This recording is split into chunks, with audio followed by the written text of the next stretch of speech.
My name is Tony DePreto, and since 2009, I've been a director of technology and educational technology. I have worked with many school information systems, or SISs. I've also helped vet these systems for schools who are looking to switch or looking to purchase something brand new for the first time. Recently, I was in a Facebook discussion and I noticed quite a few comments about school information systems and people looking for recommendations. There were some points made in that conversation that made me take pause, and I realized that there isn't really a simple and comprehensive explanation of what school information systems are, and a lot of people are looking to make changes and decisions based on the wrong information. So I have put this together, this quick presentation to explain what a school information system is and to hopefully give people a firm grasp of what they need to do to make a good decision. What is a school information system? I have thought about this question quite a bit, and they all seem to have a lot of features. However, all of them have only a few features in common. If it is an actual school information system, it is any database or structured record system that maintains historical data of all enrollment and has the power to create transcripts. Transcripts are not report cards. Historical data means that I can go back in time and pull up information about anything a student did in the academic realm. This includes every time they dropped a class, joined a class, every time they moved homerooms. This is not limited to high school. This is historical data that represents the path any student has followed at any level. If a system cannot do these things at a minimum, it is not a student information system. It doesn't matter what other features it has. A student information system is really, really important. It maintains the data integrity and data quality of the school, and the data integrity and data quality determine the longitudinal validity of the school's documents. Let me just quickly explain what that means. It means that in the future, students are not at the school anymore. So they need to be able to reference the school, get documents from the school, and those documents need to be accepted by other organizations. A good school information system is designed to make that possible. Not being able to provide valid records for students years after they leave is a failure of mission. A lot of people are simply focused on right now. I don't like this, I don't like that, let's get rid of it, let's change. If these decisions are made incorrectly, then the future records that students need are in jeopardy. And that means that they cannot validate their educational process and they cannot validate their journey through the educational process. The school now is not the school later. The due diligence in this situation requires that students are future supported and not simply accommodated in the short term. Again, a good student information system has tools that are designed for the future. They're designed to produce what students are going to need after they leave. And what a school information system is not. Although many types of modules and services can be part of an SIS ecosystem, the SIS is the core database. Each module or service usually needs to be configured or planned to work well within the ecosystem. Often these modules can be substituted. The SIS cannot be removed from the ecosystem. So the modules around it can be moved, changed, swapped, whatever, but the student information system stays because its database is the engine that drives everything, and the engine is the most important part. Examples of solutions that are not school information systems: gradebooks or any grading software. This includes standards-based grading. If you don't like your gradebook or the way you're doing attendance, that's not the school information system. That is the gradebook or the attendance module. These can often be substituted. Scheduling software and services, also not part of many school information systems. In fact, I can only think of two that have scheduling engines that allow you to build and simulate schedules, and this includes schedules for primary schools. Online classrooms, assignment management, homework planners, lesson planners, and anything that says LMS. A learning management system is usually powered by the school information system. Classrooms are powered by the school information system. So if you are using, let's say, something like PowerSchool and you don't like any of the PowerSchool classroom tools, you can use Google Classroom or you can use Canvas. And there are integrations that let you take your schedules and push those over, and then the teachers never touch PowerSchool. The data just gets pulled back in during report time and transcript time. So if you're evaluating an SIS, it's good to have some criteria or standards so you know what makes a good school information system. Here are 7 things that I believe make for a good school information system. 1, allows the school to access data, including raw data in multiple formats. If you can't get your data out, download it, use it however you want, move it, then it's not really a good platform for you to consider. A good SIS allows other services like Google, Canvas, etc. to connect and share data. Modern school information systems work with partners, and that is where the flexibility comes for all the stakeholders in the organization. A good SIS has multiple levels of access to allow stakeholders to work and train without compromising data and interfering with concurrent projects. A quality SIS provides reports and analytical tools to allow for data-driven decision-making. These aren't report cards. These are reports you can run to see what is happening at the school at various levels.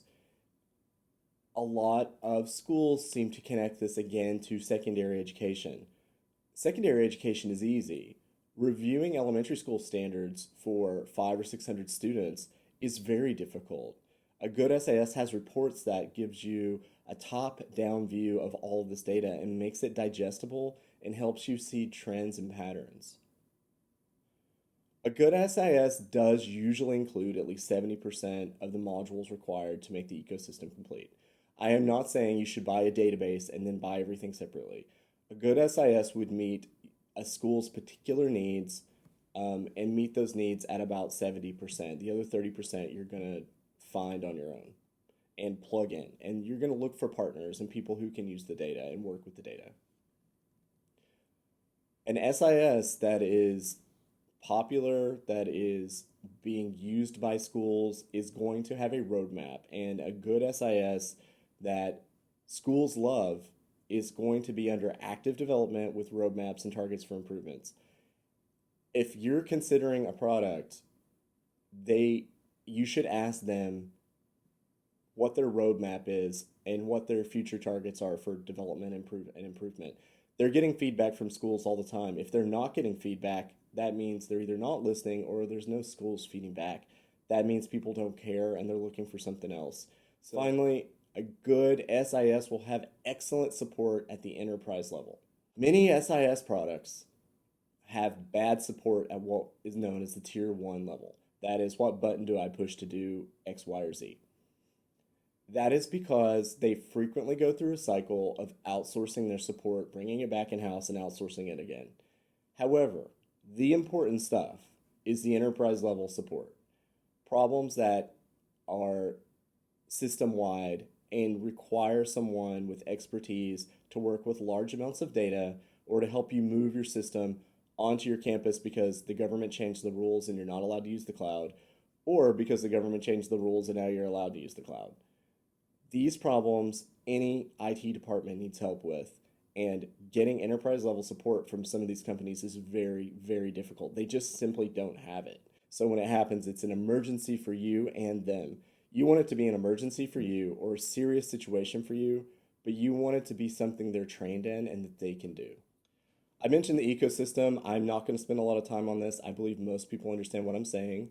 I am going to share this so you can review this. One of the most important things about understanding the ecosystem concept is that if you're designing an ecosystem, you should forget about brand names and products. Focus on features, focus on the kinds of solutions that you want. The most important thing is to look at where you want to be and forget about what you already have. You need some imagination and creativity when you're planning an ecosystem. A concept I really try to articulate to people is that it is possible to have a student information system working with other products and services outside the scope of the SIS product line. This strategy allows for very flexible ecosystem, but there are a few drawbacks. So if you want maximum flexibility, then you plan out your needs and you find the best products that meet those needs. You do want to make sure that they connect and work with your SIS. But when you take this view, what you're saying is, hey, I like PowerSchool. The registrars like it. It's great for data analysis, but the teachers don't like it. So let's give them something else.